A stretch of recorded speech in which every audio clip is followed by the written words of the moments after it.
Hi guys and girls, JonnyVR here with my review for the final episode of Series 12. And before we kick in, a very happy St David's Day to all in Wales. Cymru am byth, hen wlad fy nadau. And as you can see, I've probably got my Welsh flag in the background, as always.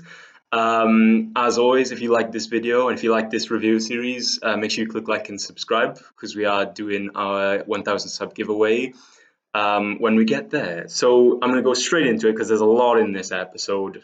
The first part is spoiler free as usual, and I'll give you a notification when I start talking about plot points and all that. So the Timeless Children, it was built up from the very beginning of the series to completely change everything we know about Time Lords, about Doctor Who. Does it do that?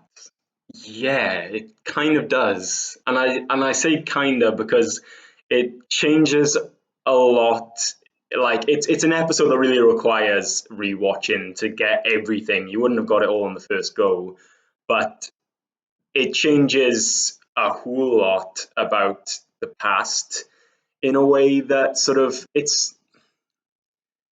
does have clues throughout the series, and it sort of, some people I've saw maybe would have got the right idea about how it changes everything we know.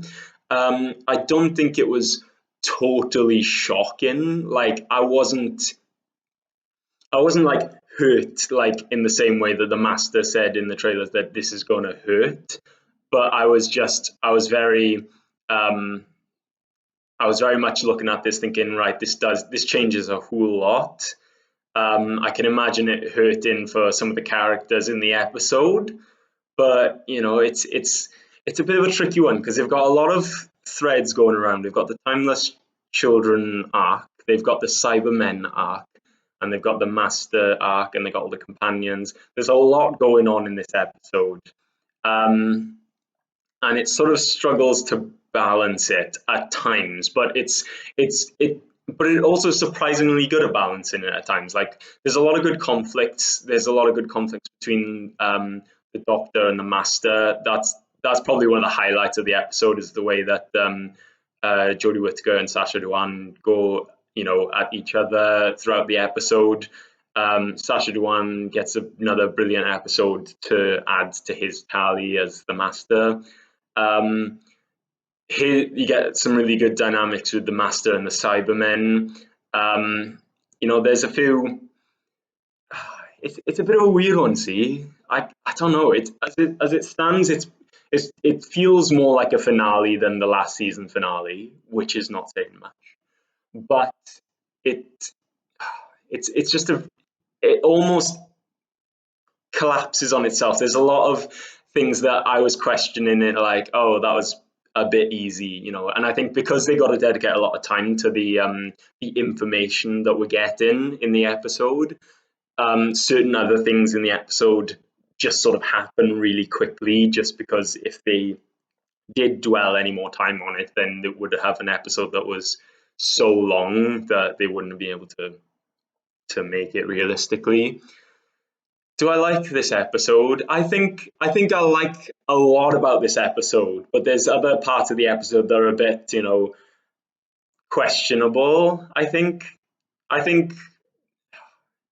don't even know. See, this is a really difficult one. There's a lot like what Chibnall's done is he's added a lot to Doctor Who, and he's whether or not this is going to be very memorable or whether it's going to be always remembered as something that's sort of a little bit cringy is, it's hard. It's really hard to judge this without giving any more spoilers. But I think you should watch this to definitely see for yourself and make a decision.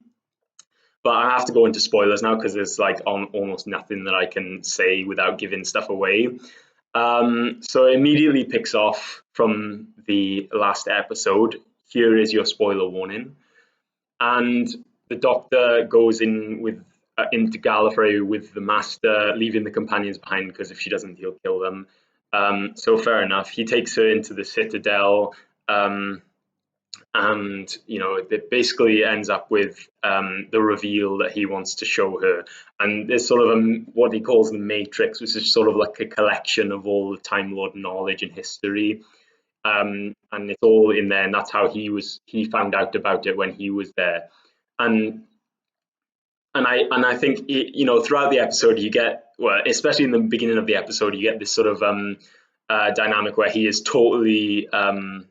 totally justified in his actions, yet it doesn't satisfy his hatred, his anger, his craziness, and it's you get Jodie Whittaker basically being frozen and like given all the information on a plate. So I'm going to deal with this aspect first. Okay, so that turns out that like the Time Lords were a race on Gallifrey called the Shibogans. I think that's what he called them.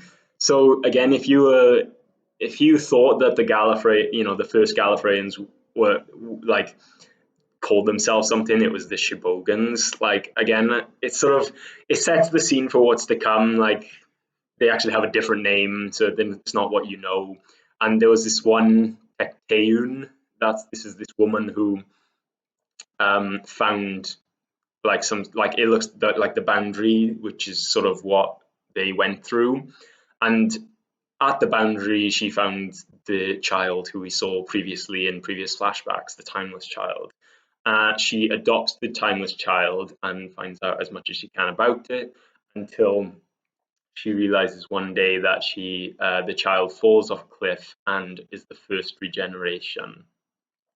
And the timeless child is someone who has been on Gallifrey, no, who has come from the Boundary and has, nobody knows where it came from, just the other side of the Boundary, another realm, another universe, whatever. And she's that's the first regeneration Gallifrey ever witnessed. And obviously then this sparks Tecteun's obsession with searching, finding out what's making the child regenerate. And she has to test on the child by causing the child to have multiple lives.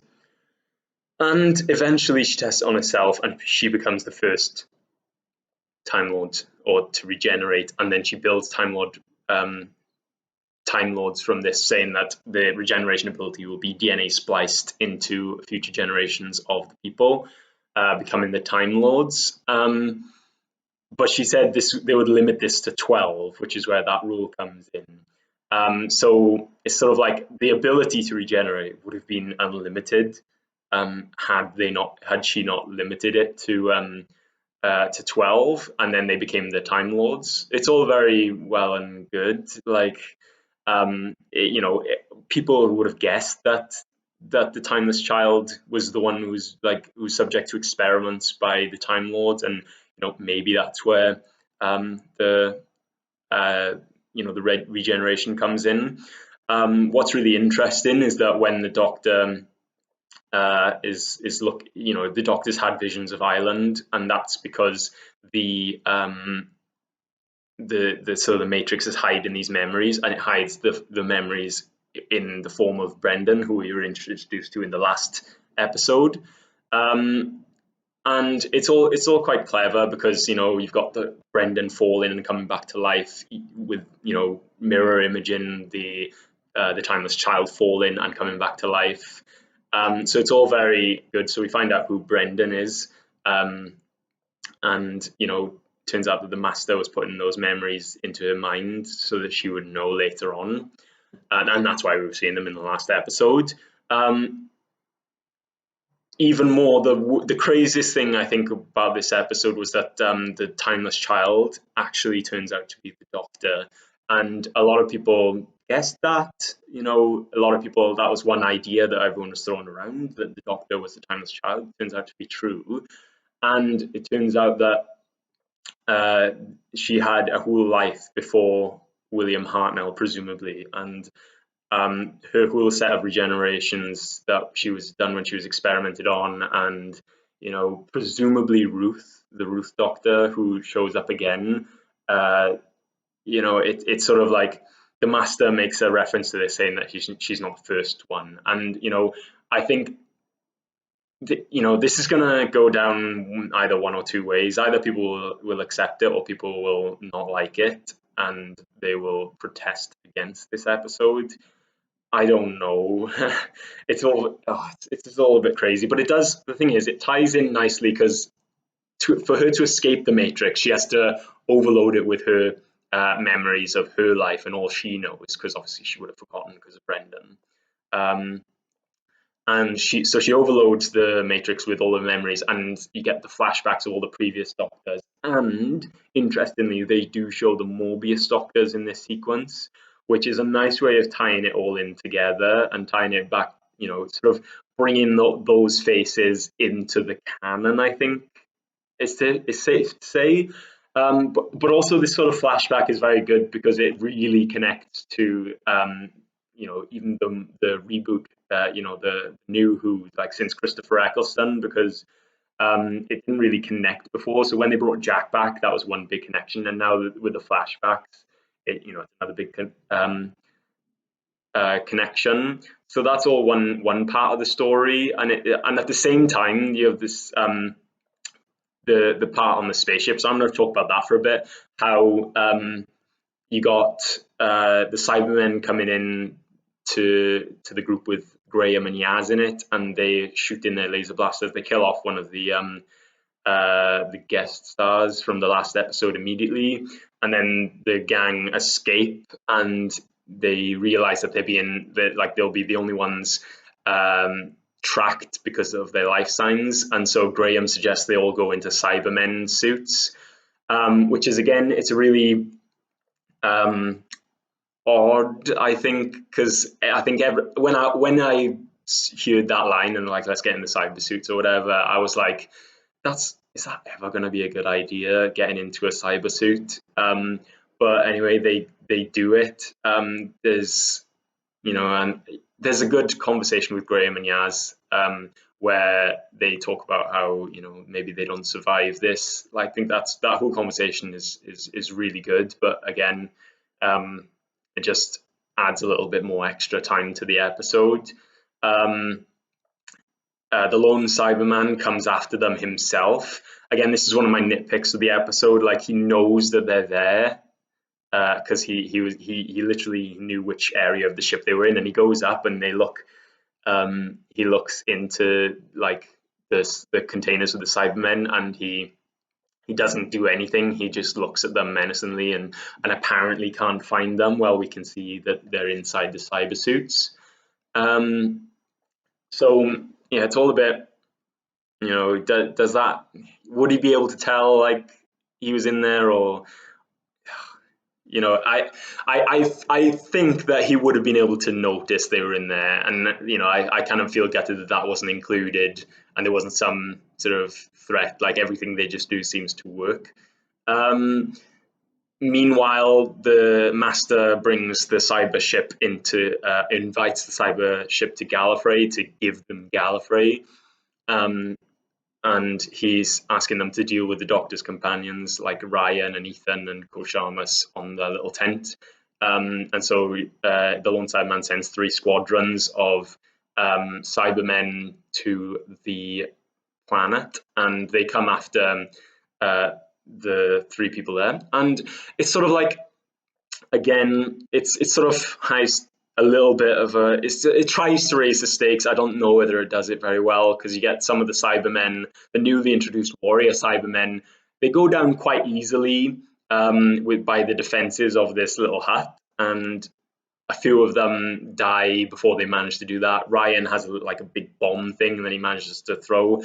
I don't know, his moment after that, he manages to take out a squad of Cybermen, and then he sort of is cheering like he's won a basketball, he got it straight in the hoop, and like that scene just goes on for a little bit too long. It does come across as a little bit cringy for me. I don't know whether you find it funny or not, but eventually this cyber squadron get in and they get to Ethan, and so there's a few Cybermen in there. A couple of Cybermen get shot by some of these guns. Again, they go down really easily. Then when they get Ethan, they say to everybody, "You got to come out. You got 10 seconds, otherwise we'll kill Ethan." And then they're all saying, "Oh, look, we surrender. We've got to save Ethan's life." But then when they hear the gunfire, they find out that the Cybermen that were holding Ethan were killed by the other Cybermen, who then take off their helmets, and it's Yaz and Graham and the other two. And again, it's like, in theory it should have been like, oh, that's really clever, but in reality it's sort of like Ryan just tossed a bomb and took out like an entire squadron with a bomb. He could have easily killed Graham and Yaz there, because they all like were completely uniform. There was no way to distinguish them, and he didn't even know they were there. And if they were going to kill every Cyberman, it was literally kill or be killed. Like, how they survived, it's a lot of luck and things like that. Yeah, I'm not sure about that, but either way, they all go. All the group now, luckily reconvened. They follow after the Doctor onto the Gallifrey, and they meet. They technically meet up with them then, but like meanwhile on Gallifrey, the cyber ship has gone through. The lone Cyberman has come after the Master. The Master gets some really good moments with the lone Cyberman. He really does make him question himself. Turns out the Cyberman has actually got what's called a death particle or something in him, and this can kill all organic life. Again, it's unclear, I think, whether it means in the universe or on the planet, because he says there will be no organic thing in the universe, but then later on when it's used, it's like it will kill everything on the planet. So again, it's a bit weird. Is it like one-time use death particle, or can you use it multiple times on other planets? Again, kind of unclear. But anyway, you get some really cool moments with the Master facing up to the lone Cyberman. You see Sacha Dhawan really like enjoying getting information from the lone Cyberman, because the lone Cyberman just gives him the information quite easily. But like for the Cyberman, he gives him the information, but the Master is very clever with it. He gets him to talk of his own accord, and once he's got everything he knows, he just shrinks him with his shrinking device, and that's it. Lone Cyberman's gone, and that was to get the Cyberium out, and then the Cyberium then goes into the Master. Really, it's a cool dynamic, and the scene where he actually gets taken over by the Cyberium, it's a good scene. Like I enjoyed that moment, because he's sort of like he's shaking and convulsing. It's all really it looks like something, and his outfit makes him look like the Joker from Batman. But then he has this like little moment with the miniature lone Cyberman, and he's like, when I shrunk you, the death particle could have exploded, or like, and all life could have been eradicated, but it was a total gamble. And that's like, I think that sort of really fits well with the Masters at the catastrophe, like at the chaos, that is the Master. And I think, although it works, it is lucky, and maybe it was always never going to work, but he was totally willing to take that gamble. Eventually, he uses the Cyberium in himself to make a cyber army, and these reveal themselves to the Doctor. And this is kind of another thing which I think, I don't know, it's a new addition, but I don't know whether it's gonna stick or be popular, is the fact that I'm gonna call them the Cyber Masters, because I think that's what they called them later on in the episode. But he basically fused all of the ability to regenerate into the Cybermen. But not only that, the Cybermen come out looking like Time Lords. So instead of having the handlebars, they have that massive Time Lord thing that they wear, like, and they have capes as well, and they have Gallifreyan inscriptions. It's sort of like, well, like, did we want that? Did we want cyber Time Lords like looking like exactly like cyber Time Lords with the Time Lord dress and everything? I don't know, but anyway, like later on, when that sort of aspect is dealt with,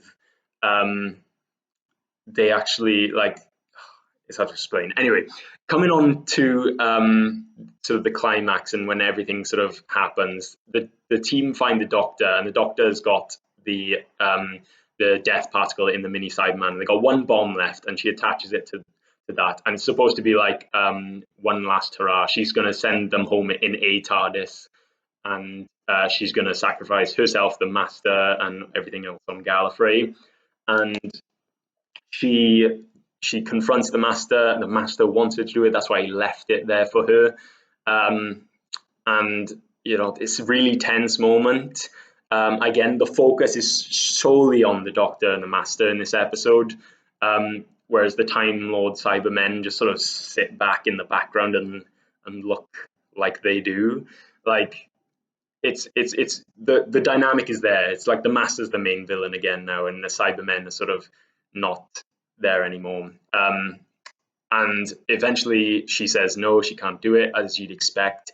And Ko Sharmas comes on, saying, this was my fault. I was part of the team that sent the Siberian back. He gets the heroic death, and it's sort of like another moment where it's like we see the Doctor just sort of accept that, because it's not like he forces her. He's like, give it to me, I will do it, and then you can run. And she just lets him do it.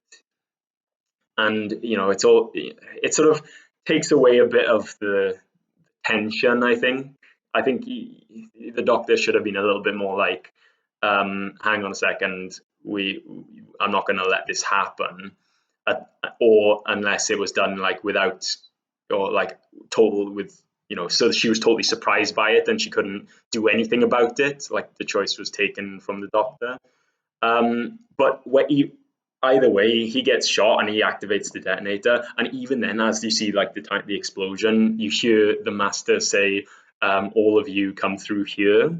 So even then, it's like Chris Chibnall like sort of does the classic Chris Chibnall thing and hints that the Master and the Cyber Time Lords are still out there somewhere. They all escape in this other TARDIS, and it sort of goes from there. It's all very well and good, as opposed, like, the questions that come up for the future of the episode, the future of Doctor Who, come up in the end when the Judoon from Fugitive of the Judoon show up and identify the Doctor as the fugitive and sentence her to a lifetime in prison, and that's where the episode ends. But again, there's other things throughout the episode, like when she's having the conversation with the Master in the Matrix, finding out all these memories, and how there's this thing called the Division, and Brendan was part of the Division that was working with this other Time Lords, I can assume, and they're probably going to play a role in Series 13, because they're all like, the Division doesn't exist, and there are no operatives, and I think that's where Ruth Doctors come in, because she was working for the Time Lords, and apparently this mysterious division, it's been introduced now, presumably for next series, but for now it sort of seems like the Timeless Child arc is all done. Yeah, it's a bit of an odd one. We get a title for the special. It's called, what is it, Revolution of the Daleks? Yeah, Revolution of the Daleks. It's all very yeah, it was a bit of a weird one. I don't know how this is going to go down. I think there was a lot of things that were done too easily in this episode, like this blowing up the cyber ship, the fact that Ryan didn't just straight up kill the other companions.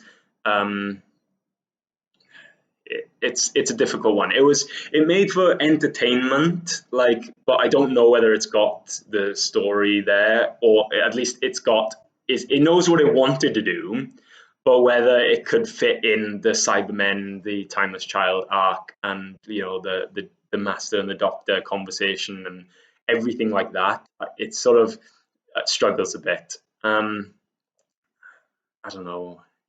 I'm gonna rate it